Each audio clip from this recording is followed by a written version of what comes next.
Hello guys, स्वागत है आपका ओवरऑल इंडिया की यूट्यूब चैनल में। दोस्तों, आज हम लोग देखेंगे वैदिक सभ्यता या वैदिक काल से जुड़े कुछ प्रमुख प्रश्न उत्तर।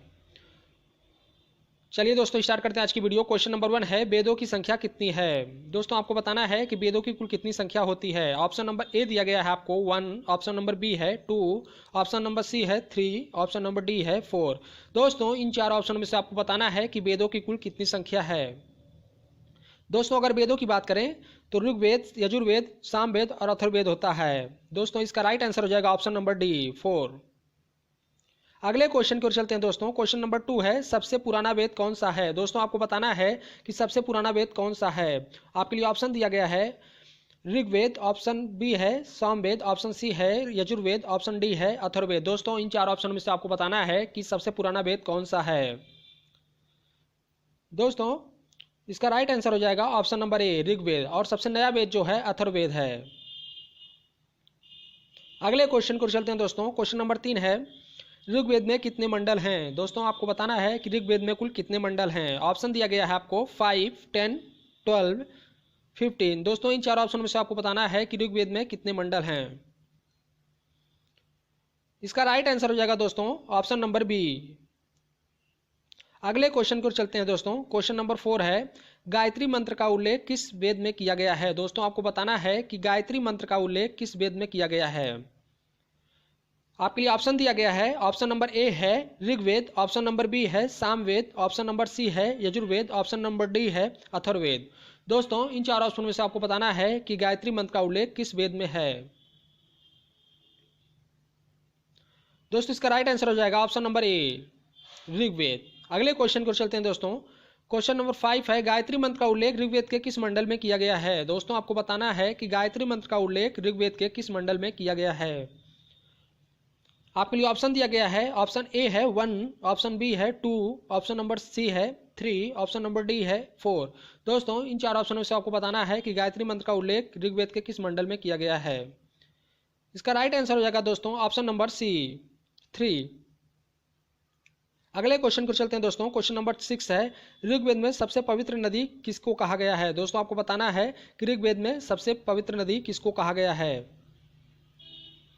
आपके लिए ऑप्शन दिया गया है दोस्तों गंगा, यमुना, सरस्वती और ब्रह्मपुत्र। दोस्तों, इन चारों ऑप्शन में से आपको बताना है कि ऋग्वेद की सबसे पवित्र नदी कौन सी है। दोस्तों, इसका राइट आंसर हो जाएगा ऑप्शन नंबर सी सरस्वती, जिसको वर्तमान में घग्गर नदी भी कहते हैं। अगले क्वेश्चन को चलते हैं दोस्तों। क्वेश्चन नंबर 7 है, सबसे नया वेद कौन सा है। दोस्तों, आपको बताना है कि इन चारों वेदों में से सबसे नया वेद कौन सा है। आपके लिए ऑप्शन दिया गया है ऋग्वेद, सामवेद, यजुर्वेद और अथर्ववेद। इन चार ऑप्शन में से आपको बताना है कि सबसे नया वेद कौन सा है। दोस्तों, सबसे नया वेद जो है अथर्ववेद हो जाएगा। सबसे पुराना वेद जो है ऋग्वेद है। इसका राइट आंसर हो जाएगा ऑप्शन नंबर डी अथर्ववेद। अगले क्वेश्चन को चलते हैं दोस्तों। क्वेश्चन नंबर 8 है, वैदिक काल में राजा जनता से जो कर वसूला करती थी उसे क्या कहते थे। दोस्तों, आपको बताना है कि वैदिक काल में राजा जो जनता से कर वसूलती थी उसको क्या कहा जाता था। ऑप्शन नंबर ए है जजिया, ऑप्शन नंबर बी है बलि, ऑप्शन नंबर सी है लगान, ऑप्शन नंबर डी है कर। दोस्तों, इन चार ऑप्शन में से आपको बताना है कि वैदिक काल में कौन सा कर लगाया गया था। दोस्तों, इसका राइट आंसर हो जाएगा ऑप्शन नंबर बी बलि। अगले क्वेश्चन को चलते हैं दोस्तों। क्वेश्चन नंबर 9 है, सत्यमेव जयते कहाँ से लिया गया है। दोस्तों, आपको बताना है कि सत्यमेव जयते कहाँ से लिया गया है। आपके लिए ऑप्शन दिया गया है ऋग्वेद, शतपथ ब्राह्मण, यजुर्वेद, मुंडकोपनिषद। दोस्तों, इन चार ऑप्शन में से आपको बताना है कि सत्यमेव जयते कहाँ से लिया गया है। दोस्तों, इसका राइट आंसर हो जाएगा ऑप्शन नंबर डी। अगले क्वेश्चन को चलते हैं दोस्तों। क्वेश्चन नंबर 10 है, ऋग्वेद में किसका उल्लेख है। दोस्तों, आपको बताना है, ऑप्शन नंबर ए है मंत्र, ऑप्शन नंबर बी है जादू, ऑप्शन नंबर सी है यजुर्वेद या आयुर्वेद, ऑप्शन नंबर डी है संगीत। दोस्तों, इन चार ऑप्शन में से आपको बताना है कि ऋग्वेद में किसका उल्लेख किया गया है। दोस्तों, इसका राइट आंसर हो जाएगा ऑप्शन नंबर ए मंत्र का। अगले क्वेश्चन को चलते हैं दोस्तों। क्वेश्चन नंबर 11 है, ऋग्वेद में कुल ऋचाओं यानी मंत्रों की संख्या कितनी है। दोस्तों, आपको बताना है कि ऋग्वेद में कुल कितने मंत्र हैं। आपके लिए ऑप्शन दिया गया है दोस्तों, ऑप्शन नंबर ए है 10,000, ऑप्शन नंबर बी है 10,500, ऑप्शन नंबर सी है 11,600, ऑप्शन नंबर डी है 10,600। दोस्तों, इसका राइट आंसर हो जाएगा ऑप्शन नंबर डी अगले क्वेश्चन की ओर चलते हैं दोस्तों। क्वेश्चन नंबर 12 है, सामवेद में किसका उल्लेख किया गया है। दोस्तों आपको बताना है सामवेद में किसका उल्लेख है। आपको लिए ऑप्शन दिया गया है मंत्र, जादू, आयुर्वेद, संगीत। दोस्तों इन चारों ऑप्शन में से आपको बताना है कि सामवेद में किसका उल्लेख है। दोस्तों इसका राइट आंसर हो जाएगा ऑप्शन नंबर डी, संगीत। अगले क्वेश्चन की ओर चलते हैं दोस्तों। क्वेश्चन नंबर 13 है, भारतीय संगीत का जनक किस वेद को कहते हैं। दोस्तों भारतीय संगीत का जनक किस वेद को कहते हैं। आपके लिए ऑप्शन दिया गया है ऋग्वेद, ऑप्शन नंबर बी है सामवेद, ऑप्शन नंबर सी है यजुर्वेद, ऑप्शन नंबर डी है अथर्ववेद। दोस्तों इन चार ऑप्शन में से आपको बताना है कि भारतीय संगीत का जनक किस वेद को कहते हैं। दोस्तों इसका राइट आंसर हो जाएगा ऑप्शन नंबर बी, साम। क्वेश्चन नंबर 14 दोस्तों, यजुर्वेद में किसका उल्लेख है। दोस्तों आपको बताना है कि यजुर्वेद में किसका उल्लेख है। आपके लिए ऑप्शन दिया गया है दोस्तों। ऑप्शन नंबर ए है मंत्र, ऑप्शन नंबर बी है कर्मकांड, ऑप्शन नंबर सी है आयुर्वेद, ऑप्शन नंबर डी है संगीत। दोस्तों इन चार ऑप्शन में से आपको बताना है कि यजुर्वेद में किसका उल्लेख है। इसका राइट आंसर हो जाएगा दोस्तों ऑप्शन नंबर बी, कर्मकांड। अगले क्वेश्चन को चलते हैं दोस्तों। क्वेश्चन नंबर 15 है, अथर्ववेद में किसका उल्लेख है। दोस्तों आपको बताना है कि अथर्ववेद में किसका उल्लेख किया गया है। आपके लिए ऑप्शन दिया गया है दोस्तों मंत्रों, रोग निवारण व जादू टोना, ऑप्शन सी है कर्मकांड, ऑप्शन डी है संगीत। दोस्तों इन चार ऑप्शन में से आपको बताना है कि अथर्ववेद में किसका उल्लेख है। इसका राइट आंसर हो जाएगा दोस्तों ऑप्शन नंबर बी, रोग निवारण व जादू टोना। अगले क्वेश्चन को चलते हैं दोस्तों। क्वेश्चन नंबर 16 है, उपनिषदों की संख्या कितनी है। दोस्तों आपको बताना है कि उपनिषदों की संख्या कुल कितनी है।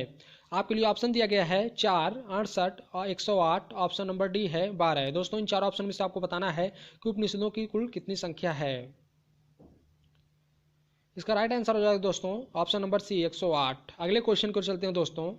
क्वेश्चन नंबर 17 है, उपनिषद को अन्य किस नाम से जाना जाता है। दोस्तों आपको बताना है कि उपनिषद को अन्य किस नाम से जाना जाता है। आपके लिए ऑप्शन दिया गया है वेद, वेदांग, वेदांत और पुराण। दोस्तों इन चार ऑप्शन में से आपको बताना है कि उपनिषद को अन्य किस नाम से जाना जाता है। इसका दोस्तों राइट आंसर हो जाएगा दोस्तों ऑप्शन नंबर सी, वेदांत। अगले क्वेश्चन को चलते हैं दोस्तों। क्वेश्चन नंबर 18 है, वेदांगों की संख्या कितनी है। दोस्तों आपको बताना है वेदांगों की कुल कितनी संख्या है। आपके लिए ऑप्शन दिया गया है 4, 6, 108, 12। दोस्तों इन चारों ऑप्शन में से आपको बताना है कि वेदांगों की कुल कितनी संख्या है। दोस्तों इसका राइट आंसर हो जाएगा ऑप्शन नंबर बी, शिक्षा, कल्प, व्याकरण, ज्योतिषी, छंद और निरुक्त। दोस्तों इन वेदांगों की कुल टोटल संख्या 6 है। अगले क्वेश्चन को चलते हैं दोस्तों। क्वेश्चन नंबर 19 है, व्याकरण की सर्वप्रथम रचित पुस्तक है। दोस्तों आपको बताना है कि व्याकरण की सर्वप्रथम रचित पुस्तक कौन सी है। आपके लिए ऑप्शन दिया गया है दोस्तों महाभाष्य, ऑप्शन नंबर बी है अष्टाध्यायी, ऑप्शन नंबर सी है यजुर्वेद, ऑप्शन नंबर डी है ऋग्वेद। दोस्तों इन ऑप्शनों में से आपको बताना है कि व्याकरण की सर्वप्रथम रचित पुस्तक कौन सी है। इसका राइट आंसर हो जाएगा दोस्तों ऑप्शन नंबर बी, अष्टाध्यायी, जो महर्षि पाणिनि द्वारा रचित गई है। अगले क्वेश्चन को चलते हैं दोस्तों। क्वेश्चन नंबर 20 है, अष्टाध्यायी के रचयिता कौन हैं। दोस्तों आपको बताना है अष्टाध्यायी के रचयिता कौन हैं। आपके लिए ऑप्शन दिया गया है Kalidas, Ved Vyas, Panini, option number D है अष्टावक्र। दोस्तों इन चार ऑप्शन में से आपको बताना है अष्टाध्यायी के लेखक। दोस्तों इसका राइट आंसर हो जाएगा ऑप्शन नंबर सी, पाणिनि। अगले क्वेश्चन को चलते हैं दोस्तों। क्वेश्चन नंबर 21 है, पुराणों की संख्या कितनी है। दोस्तों आपको बताना है कि पुराणों की कुल कितनी संख्या है। इसका राइट आंसर हो जाएगा दोस्तों ऑप्शन नंबर डी, पुराणों की कुल 18 संख्या है, जिसमें ब्रह्म पुराण, पद्म पुराण, विष्णु पुराण, वायु पुराण, भागवत पुराण, नारद पुराण, मार्कंडेय पुराण, अग्नि पुराण, भविष्य पुराण, ब्रह्म वैवर्त पुराण, लिंग पुराण, स्कंद पुराण, वामन पुराण, कूर्म पुराण, मत्स्य पुराण, गरुड़ पुराण, ब्राह्मण पुराण। दोस्तों टोटल 18 पुराणों की संख्या होती है। अगले क्वेश्चन को चलते हैं दोस्तों। क्वेश्चन नंबर 22 है, वैदिक आर्यों का मुख्य भोजन क्या था। दोस्तों आपको बताना है कि वैदिक आर्यों का मुख्य भोजन क्या था। आपके ऑप्शन दिया गया है दोस्तों। ऑप्शन नंबर ए है जौ और चावल, ऑप्शन नंबर बी है दूध और इसके उत्पाद, ऑप्शन नंबर सी है चावल और दाल, ऑप्शन नंबर डी है सब्जी और फल। दोस्तों इन चारों ऑप्शन में से आपको बताना है कि वैदिक आर्यों का मुख्य भोजन क्या था। दोस्तों इसका राइट आंसर हो जाएगा ऑप्शन नंबर बी, वैदिक आर्य जो थे दूध और इसके उत्पाद का सेवन करते थे। अगले क्वेश्चन को चलते हैं दोस्तों। क्वेश्चन नंबर 23 है, निम्नलिखित में से कौन सा अन्य मनुष्य द्वारा सबसे पहले प्रयोग में लाया गया है। दोस्तों आपको बताना है वह कौन सा अन्य है जो मनुष्य द्वारा सबसे पहले प्रयोग में लाया गया है। आपके लिए ऑप्शन दिया गया है दोस्तों, जौ, चावल, गेहूं, राई। दोस्तों इन चार ऑप्शन में से आपको बताना है कि निम्नलिखित में से कौन सा अन्य मनुष्य द्वारा सबसे पहले प्रयोग में लाया गया है। दोस्तों इसका राइट आंसर हो जाएगा ऑप्शन नंबर ए, जौ। अगले क्वेश्चन को चलते हैं दोस्तों। क्वेश्चन नंबर 24 है, वैदिक लोगों द्वारा किस धातु का प्रयोग सबसे पहले किया गया। दोस्तों आपको बताना है कि वैदिक लोगों द्वारा किस धातु का प्रयोग सबसे पहले किया गया। दोस्तों आपके लिए ऑप्शन दिया गया है लोहा, तांबा, सोना, चांदी। दोस्तों इसका राइट आंसर हो जाएगा ऑप्शन नंबर बी, तांबा। अगले क्वेश्चन को चलते हैं दोस्तों। क्वेश्चन नंबर 25 है, वेद शब्द का क्या अर्थ है। दोस्तों आपको बताना है कि वेद शब्द का क्या अर्थ है। आपके लिए ऑप्शन दिया गया है, ऑप्शन नंबर ए है बुद्धिमान, ऑप्शन नंबर बी है कुशलता, ऑप्शन नंबर सी है ज्ञान, ऑप्शन नंबर डी है शक्ति। दोस्तों इन चार ऑप्शन में से आपको बताना है कि वेद शब्द का क्या अर्थ है। दोस्तों इसका राइट आंसर हो जाएगा ऑप्शन नंबर सी, ज्ञान। अगले क्वेश्चन को चलते हैं दोस्तों। क्वेश्चन नंबर 26 है, आर्य सभ्यता में मनुष्य के जीवन के आयु के अवरोही क्रमानुसार कौन सा सही है। दोस्तों आपको ऑप्शन दिया गया है, ऑप्शन नंबर ए है गृहस्थ, ब्रह्मचर्य, वानप्रस्थ, संन्यास। ऑप्शन नंबर बी है ब्रह्मचर्य, वानप्रस्थ, संन्यास, गृहस्थ। ऑप्शन नंबर सी है ब्रह्मचर्य, गृहस्थ, वानप्रस्थ, संन्यास। ऑप्शन नंबर डी है वानप्रस्थ, संन्यास, ब्रह्मचर्य, गृहस्थ।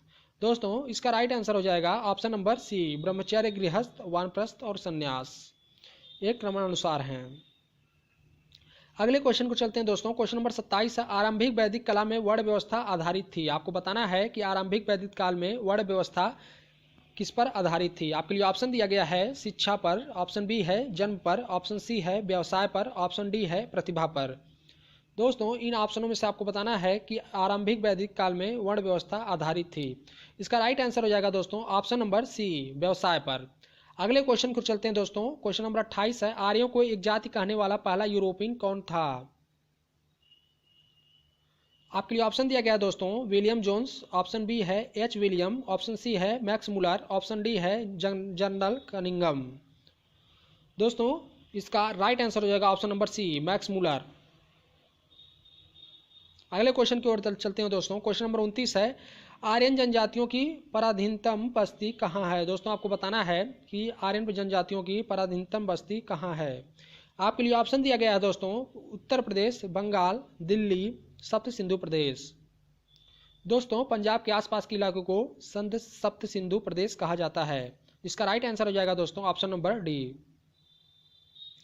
अगले क्वेश्चन को चलते हैं दोस्तों। क्वेश्चन नंबर 30 है, उपनिषद क्या है। दोस्तों आपको बताना है कि उपनिषद क्या है। आपके लिए ऑप्शन दिया गया है महाकाव्य, कथा संग्रह, कानून की पुस्तक, ऑप्शन नंबर डी है हिंदू दर्शन का स्रोत। दोस्तों इसका राइट आंसर हो जाएगा ऑप्शन नंबर डी, हिंदू दर्शन का स्रोत। अगले क्वेश्चन को चलते हैं दोस्तों। क्वेश्चन नंबर 31 है, रामायण के रचयिता कौन हैं। दोस्तों आपको बताना है रामायण के रचयिता कौन हैं। आपके लिए ऑप्शन दिया गया है वेद व्यास, वाल्मीकि, कालिदास, कौटिल्य। दोस्तों इन चार ऑप्शन में से आपको बताना है कि रामायण के रचयिता कौन हैं। दोस्तों इसका राइट आंसर हो जाएगा ऑप्शन नंबर बी, वाल्मीकि। अगले क्वेश्चन की चलते हैं दोस्तों। क्वेश्चन नंबर 32 है, रामायण में कितने कांड हैं। दोस्तों आपको बताना है कि रामायण में कुल कितने कांड हैं। आपके लिए ऑप्शन दिया गया दोस्तों, ऑप्शन नंबर ए है 5, ऑप्शन नंबर बी है 6, ऑप्शन नंबर सी है 7, ऑप्शन नंबर डी है 8। इन चार ऑप्शन में से आपको बताना है कि रामायण में कितने कांड हैं। दोस्तों रामायण में कुल 7 कांड होते हैं, जिसमें बाल कांड, अयोध्या कांड, अरण्य कांड, किष्किंधा कांड, सुंदर कांड, लंका कांड और उत्तर कांड होता है। अगले क्वेश्चन को चलते हैं दोस्तों। क्वेश्चन नंबर 33 है, महाभाष्य के रचयिता कौन, महाभारत के रचयिता कौन है। दोस्तों आपको बताना है कि महाभारत के रचयिता कौन है। आपके लिए ऑप्शन दिया गया है दोस्तों, ऑप्शन नंबर ए है Ved Vyas, option number B है वाल्मीकि, ऑप्शन नंबर सी है कालिदास, ऑप्शन नंबर डी है कौटिल्य। दोस्तों इन ऑप्शनों में से आपको बताना है कि महाभारत के रचयिता कौन है। इसका राइट आंसर हो जाएगा दोस्तों option number A, Ved Vyas. अगले क्वेश्चन की ओर चलते हैं दोस्तों। क्वेश्चन नंबर 34 है, अर्थशास्त्र के रचयिता कौन है। दोस्तों आपको बताना है कि अर्थशास्त्र के रचयिता कौन है। आपके लिए ऑप्शन दिया गया है वेद व्यास, वाल्मीकि, कालिदास, कौटिल्य। दोस्तों इन चार ऑप्शन में से आपको बताना है कि अर्थशास्त्र के रचयिता कौन है। दोस्तों इसका राइट आंसर हो जाएगा option number D, Kautilya. Kautilya की विष्णुगुप्त तथा चाणक्य के नाम से भी जाना जाता है। अगले क्वेश्चन की ओर चलते हैं दोस्तों। क्वेश्चन नंबर 35 है, मेघदूत के रचयिता कौन है। दोस्तों आपको बताना है कि मेघदूत के रचयिता कौन है। आपके लिए ऑप्शन दिया गया दोस्तों, वेद व्यास, वाल्मीकि, कालिदास और कौटिल्य। दोस्तों इन चार ऑप्शन में से आपको बताना है कि मेघदूत के रचयिता कौन है। इसका राइट आंसर हो जाएगा दोस्तों ऑप्शन नंबर सी, कालिदास। अगले क्वेश्चन की ओर चलते हैं दोस्तों। क्वेश्चन नंबर 36 है, कालिदास की प्रथम रचना क्या थी। दोस्तों आपको बताना है कि कालिदास की प्रथम रचना क्या थी। आपके लिए ऑप्शन दिया गया है, Meghdoot, Raghuvansh, option number C है Abhijnana Shakuntalam, option number D है ऋतु संहार। दोस्तों इसका राइट आंसर हो जाएगा ऑप्शन नंबर डी, ऋतु संहार। अगले क्वेश्चन को चलते हैं दोस्तों। क्वेश्चन नंबर 37 है, ऋग्वेद के रचनाकार कौन है। दोस्तों आपको बताना है कि ऋग्वेद के रचनाकार कौन है। आपके लिए ऑप्शन दिया गया है दोस्तों, विश्वकर्मा, ऑप्शन नंबर बी है धन्वंतरी, ऑप्शन नंबर सी है विश्वामित्र, ऑप्शन नंबर डी है भरत मुनि। दोस्तों इन चार ऑप्शन में से आपको बताना है कि ऋग्वेद के रचनाकार कौन है। इसका राइट आंसर हो जाएगा दोस्तों ऑप्शन नंबर बी, धन्वंतरी। अगले क्वेश्चन को चलते हैं दोस्तों। क्वेश्चन नंबर 38 है, यजुर्वेद के रचनाकार कौन है। दोस्तों आपको बताना है कि यजुर्वेद के रचनाकार कौन है। आपके लिए ऑप्शन दिया गया है दोस्तों, Vishwakarma, Dhanvantari, option number C है विश्वामित्र, ऑप्शन नंबर डी है भरत मुनि। दोस्तों इन चार ऑप्शन में से आपको बताना है कि यजुर्वेद के रचनाकार कौन है। दोस्तों इसका राइट आंसर हो जाएगा ऑप्शन नंबर सी, विश्वामित्र। अगले क्वेश्चन की ओर चलते हैं दोस्तों। क्वेश्चन नंबर 39 है, सामवेद के रचनाकार कौन है। दोस्तों आपको बताना है कि सामवेद के रचनाकार कौन है। आपके लिए ऑप्शन दिया गया है, Vishwakarma, Dhanvantari, option number C है विश्वामित्र, ऑप्शन नंबर डी है भरत मुनि। दोस्तों इन चार ऑप्शन में से आपको बताना है कि सामवेद के रचनाकार कौन है। इसका राइट आंसर हो जाएगा दोस्तों ऑप्शन नंबर डी, भरत मुनि। अगले क्वेश्चन को चलते हैं दोस्तों। क्वेश्चन नंबर 40 है, अथर्ववेद के रचनाकार कौन है। दोस्तों आपको बताना है कि अथर्ववेद के रचनाकार कौन है। आपके लिए ऑप्शन दिया गया है दोस्तों, ऑप्शन नंबर ए है विश्वकर्मा, ऑप्शन नंबर बी है धन्वंतरी, ऑप्शन नंबर सी है विश्वामित्र, ऑप्शन नंबर डी है भरत मुनि। दोस्तों इन चार ऑप्शन में से आपको बताना है कि अथर्ववेद के रचनाकार कौन है। दोस्तों इसका राइट आंसर हो जाएगा ऑप्शन नंबर ए, विश्वकर्मा। अगले क्वेश्चन की ओर चलते हैं दोस्तों। क्वेश्चन नंबर 41 है, वेदों की टीकाओं को क्या कहते थे। दोस्तों आपको बताना है कि वेदों की टीकाओं को क्या कहते थे। आपके लिए ऑप्शन दिया गया है, ब्राह्मण ग्रंथ, ऑप्शन नंबर बी है धनुर्वेद, ऑप्शन नंबर सी है वेद, ऑप्शन नंबर डी है पुराण। इन चार ऑप्शन में से आपको बताना है कि वेदों के टीकाओं को क्या कहा जाता था। अगले क्वेश्चन को चलते, इसका राइट आंसर दोस्तों हो जाएगा ऑप्शन नंबर ए, ब्राह्मण ग्रंथ। अगले क्वेश्चन को चलते हैं दोस्तों। क्वेश्चन नंबर 42 है, ऋग्वैदिक काल में सबसे प्रतापी देवता कौन था। आपके लिए ऑप्शन दिया गया है, ब्रह्मा, ऑप्शन नंबर बी है विष्णु, ऑप्शन नंबर सी है शिव, ऑप्शन नंबर डी है इंद्र। दोस्तों इन चार ऑप्शनों में से आपको बताना है कि ऋग्वैदिक काल का सबसे प्रतापी देवता कौन था। इसका राइट आंसर दोस्तों हो जाएगा ऑप्शन नंबर डी, इंद्र। अगले क्वेश्चन को चलते हैं दोस्तों। क्वेश्चन नंबर 43 है, सर्वप्रथम कर लगाने की प्रथा किस काल से शुरू हुई। दोस्तों आपको बताना है कि सर्वप्रथम कर लगाने की प्रथा किस काल से शुरू हुई। आपके लिए ऑप्शन दिया गया है, ऋग्वैदिक काल, ऑप्शन नंबर बी है उत्तर वैदिक काल, ऑप्शन नंबर सी है पूरा वैदिक काल, ऑप्शन नंबर डी है सिंधु काल। दोस्तों इसका राइट आंसर हो जाएगा ऑप्शन नंबर बी, उत्तर वैदिक काल। अगले क्वेश्चन को चलते हैं दोस्तों। क्वेश्चन नंबर 44 है, अथर्ववेद को किस अन्य नाम से जाना जाता है। दोस्तों आपको बताना है कि अथर्ववेद को किस अन्य नाम से जाना जाता है। आपके लिए ऑप्शन दिया गया है दोस्तों, ब्रह्मवेद, ऑप्शन नंबर बी है पुराण, ऑप्शन नंबर सी है आयुर्वेद, ऑप्शन नंबर डी है धनुर्वेद। दोस्तों इन चार ऑप्शन में से आपको बताना है कि अथर्ववेद को किस नाम से जाना जाता था। दोस्तों इसका राइट आंसर हो जाएगा ऑप्शन नंबर ए, ब्रह्मवेद। अगले क्वेश्चन की ओर चलते हैं दोस्तों। क्वेश्चन नंबर 45 है, ओम कहाँ से लिया गया है। जो ओम शब्द है दोस्तों आपको बताना है कि कहाँ से लिया गया है। आपके लिए ऑप्शन दिया गया है, ऋग्वेद, ऑप्शन नंबर बी है मुंडकोपनिषद, ऑप्शन नंबर सी है Brihadaranyaka Upanishad, option number D है यजुर्वेद। दोस्तों इसका राइट आंसर हो जाएगा ऑप्शन नंबर सी।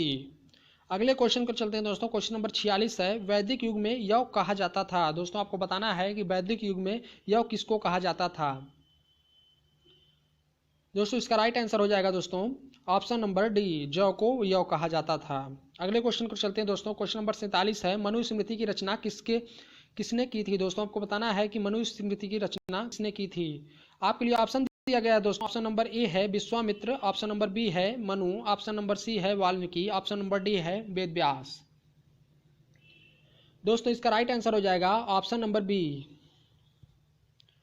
अगले क्वेश्चन को चलते हैं दोस्तों। क्वेश्चन नंबर 48 है, योग दर्शन का प्रतिपादन किसने किया था। दोस्तों आपको बताना है कि योग दर्शन का प्रतिपादन किसने किया। आपके लिए ऑप्शन दिया गया है मनु, पतंजलि, विश्वामित्र, भर्तृहरि। दोस्तों आपको बताना है इन चार ऑप्शन में से योग दर्शन का प्रतिपादन किसने किया था। इसका राइट आंसर हो जाएगा दोस्तों ऑप्शन नंबर बी, पतंजलि। अगले क्वेश्चन को चलते हैं दोस्तों। क्वेश्चन नंबर 49 है, आर्यों ने सबसे पहले किस धातु को खोजा।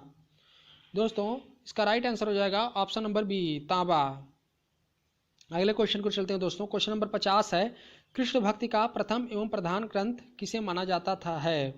दोस्तों आपको बताना है कि कृष्ण भक्ति का प्रथम एवं प्रधान ग्रंथ किसे माना जाता है।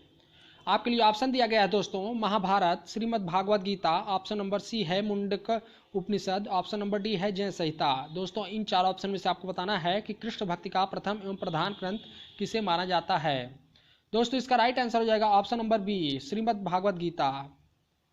तो दोस्तों आज के लिए बस इतना ही, मिलते हैं अगले वीडियो में, तब तक के लिए धन्यवाद।